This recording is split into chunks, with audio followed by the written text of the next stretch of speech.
Well, hello again, and welcome to episode 2 of Stoned Tech Sunday. As you know, last time we replaced the SSD in this PowerBook 1400 that I've had for many decades now. Well, okay, a few decades. And we replaced the SSD inside here and all was good. Well, there are batteries besides these crummy NiCads. I believe that's what's inside of these. These are not lithium. I do not think they are. Yeah, these are NiCads and they don't, well, these are bad. I've got 2 of them. But I thought that was the reason why this beast would not remember things. Well, it turns out there are some additional batteries in this laptop that aren't readily available. And look at this, I just noticed that. Stone Tech Sundays. Okay, what we're gonna do now is we're going to remove the case again, which is much more involved than what it was required to remove the battery. I mean the SSD. It's going to require removing much. Oh, there we go. Much of this, because I believe where we're going to get to is right in here. Although this is where the CD's at, so it's got to be somewhere else in here. I've got some instructions from an ancient Apple service document, and we'll be going through this together. Alright, here we are back again. I have removed much of what you've seen before, and now things get difficult. I now have to remove this. This. And I just kind of pry up on this. Is this correct? Am I going to break something? You actually have to do this. You kind of pry up each side, release the tab. See, you hear it click, maybe a little. Yeah, they're right. You can scratch your little MacBook, PowerBook there. Well, let's see. Next step is to remove this. This is the battery or the speaker connector. You're supposed to pull up this ferrite bead. I'm not exactly sure how.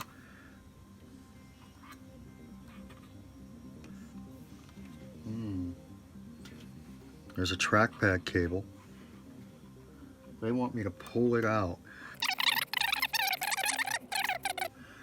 Okay, sure enough, it just required me using a little bit more force than I like using. And again, there's a connector very similar to the one that you use to remove the keyboard.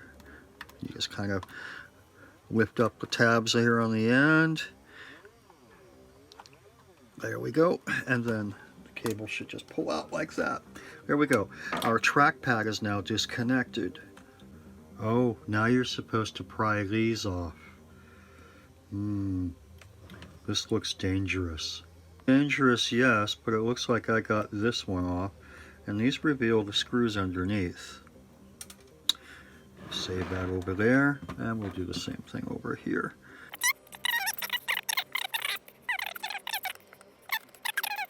Applique. Glue on one side. Plastic on the other.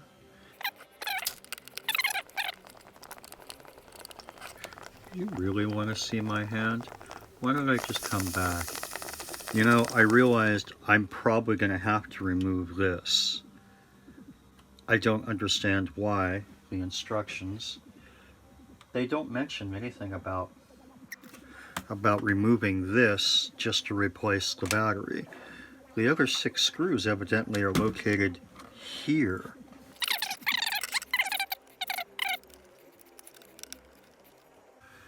Yeah, I think they're absolutely right.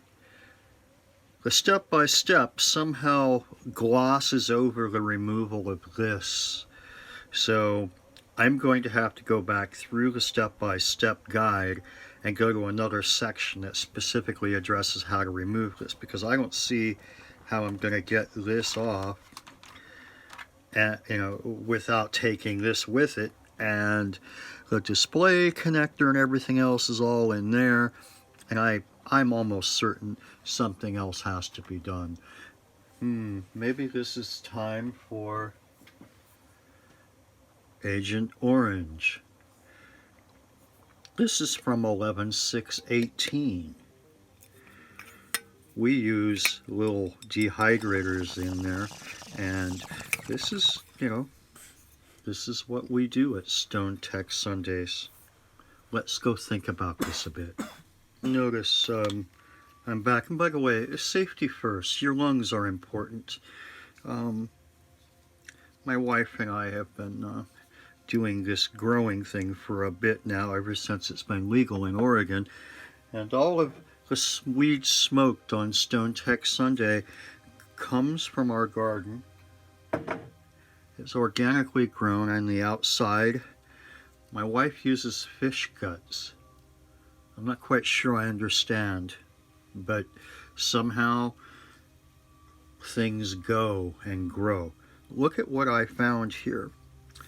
This is going to be taken off relatively easy. You just have to remember to slide these off. Once those slide off, then it exposes these screws, and your ability to remove these connectors become possible. Once this is off, we should be able to get access to a point where we can remove this and get to the batteries, the PRAM batteries, which are stored somewhere underneath here. Oh yes, that's a good thought processy. Yeah. Does it work? I don't know. But here we go. Clarity of thought. Also at Stone Tech, we advise wearing the right eyewear. This is going to require the removal of the processor upgrade. Actually, maybe not. It was revealed that this cover here, this shield, is simply that, and it just came right off, so I can slide that back into place easily. Now I just need to pry up carefully on each end of these multi-pin connectors. Okay, that required very little effort to pull those out. Just a little bit of seesawing from side to side.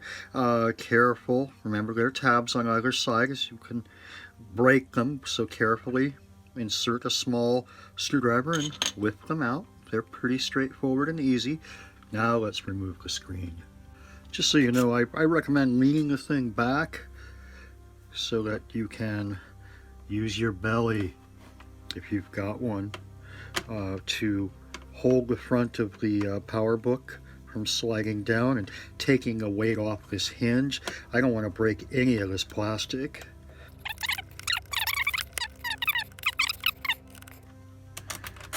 There we go. Let's set this off to the side. Alright, so we've got to somehow get this top cover off, and there's some additional instructions I must look at. Well, it should have seemed painfully obvious before, but there were more screws to remove on the bottom half of this device. I'm just going to throw these pieces into these metal dog dishes I use for stowing parts. Recommended highly. Okay, as you can tell, this kind of just lifts off now that we've removed all of those bottom screws, and we have done this all in an effort to get to right here. These are the batteries. I think we should celebrate our success. Shall we? Stone Tech Sunday. And look, something else broken and plasticky just kind of fell out. A good inspection of the capacitors While I've not heard of capacitors going bad on this particular model, it's possible that if you have an SE30 or some of the other, I'm going to say early 90s Macintoshes, you could be having some issues now. Okay, I'm just going to set this aside and get to this. Alright, pull the screw, or pull the batteries out, which is done by using the right size screwdriver.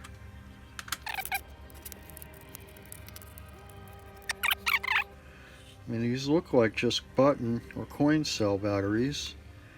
They just come out, yep, just like that. These are 2330s. Well, you know, I do have some CR 2330 batteries. The problem with these, as opposed to these are VR, and I believe these need to be rechargeable. And so while these will probably work, even if I might be able to put in some steering logic with a diode. And look at this, there's another one over here. I just realized there's 4 of these. Stone Tech Sunday. Okay, with this in mind, now that I realize I have 4, I believe this is going to mean eBay or Amazon, because I don't think the local batteries, etc., is going to have these. So what does one do on a Stone Tech Sunday when confronted with the insurmountable? Agent Orange and a vaporizing device. Healthy, natural technician juice. Only on Sundays, folks. Alright, for the sake of completeness, yep, this is where you remove this battery connector. How do I pull this off without breaking anything? Because this shielding is all spot welded with plastic into place.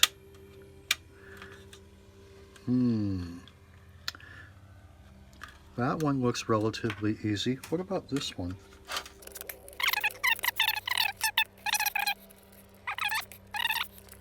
Okay, you just lift these out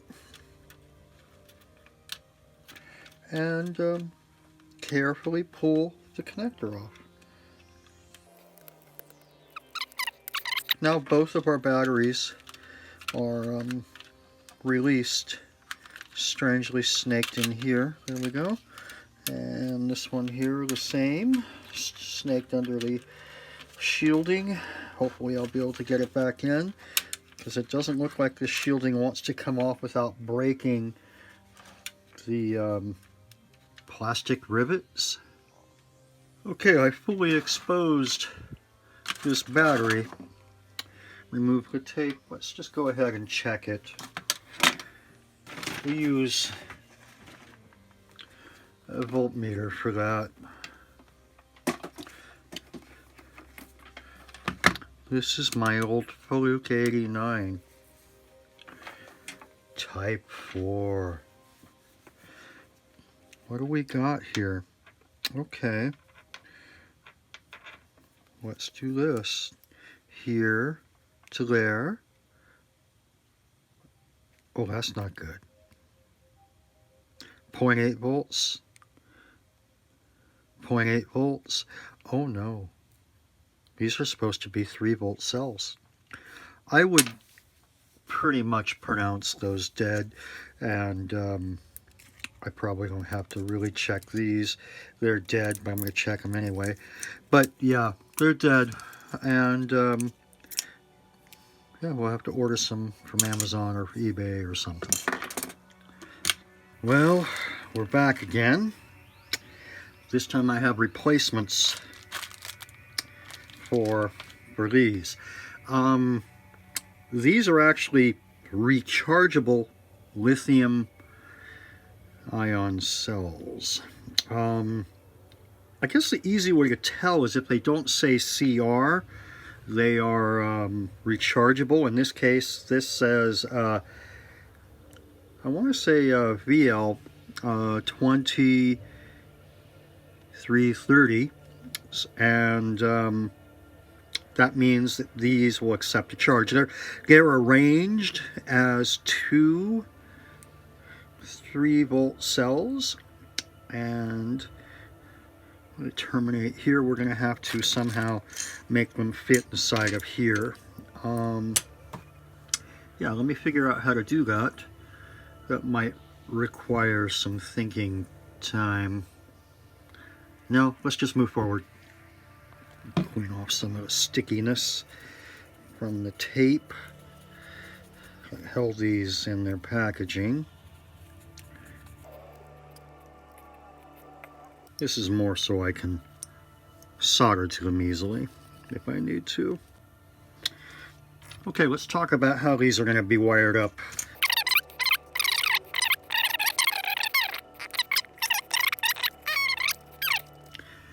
Effectively, with 3 volts here, 3 volts here, we have 6 volts across, and we have 3 volts in between. So not quite sure how the PowerBook uses these. I don't know what this goes to. I don't have the schematic, but that's how this is wired up. So let's wire one up and see. Okay, I pre-tinned these. Let's see if I can just get them to melt together. Well, there we go. There's one. I'll clean that up and move on to the next one that attach the wires.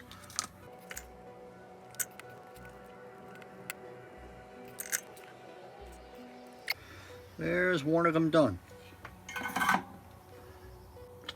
Okay, so I just slide back in here, and then I'm going to put some black tape over the top of this to insulate it the way it was.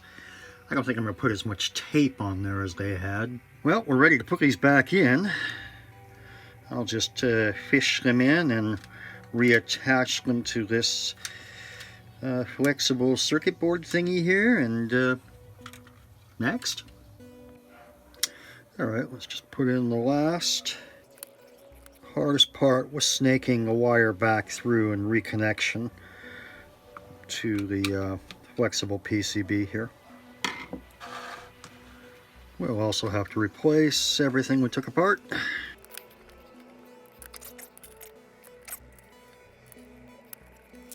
Okay, let's put everything back together here. I've just slipped this on. I still have to plug in the speaker and the trackpad. Okay, awesome sauce. Now just lots of screws. And just a couple of points here. I found a lot of, how shall I say, little plastic bits that fell out. For instance, this little one just kind of came out. Let's see if I can do this here. There we go. This little one came out right here. And so now this screw will no longer be captive. The plastic on these just dissolves. So warning, this is seen very light, and I was pretty darn careful with it over the years, but like for instance, there's a crack showing up right here for no reason at all. Look at that, right there. I'm gonna have to glue that. Put some Gorilla Glue on it or something. But don't be surprised, as you take this apart, it literally just falls apart. Okay, just screwing these things back together.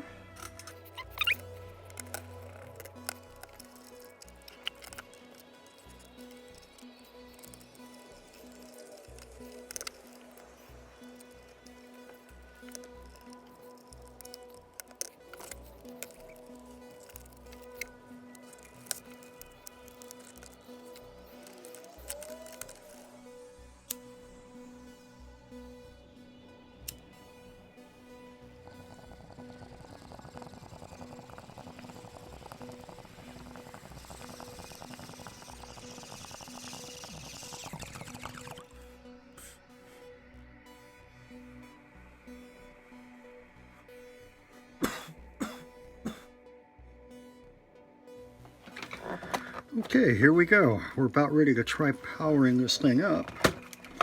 While we're at it, I think I'm also going to try out the internet. Just a little test. Alright, will it come on? Or do I have to... Oh, gotta turn the breaker on. Oh, do I have to press a button back here? I do. I still think I have speaker issues though. That's for another Stoned Tech Sunday. There we go. Mac OS 9.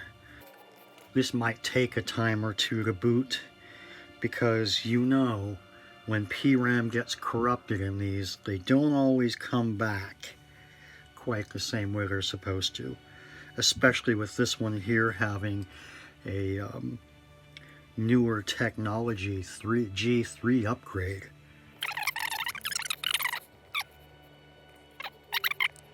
There we go. Alright, let's just do something here. Do you think Netscape will still work? Launch.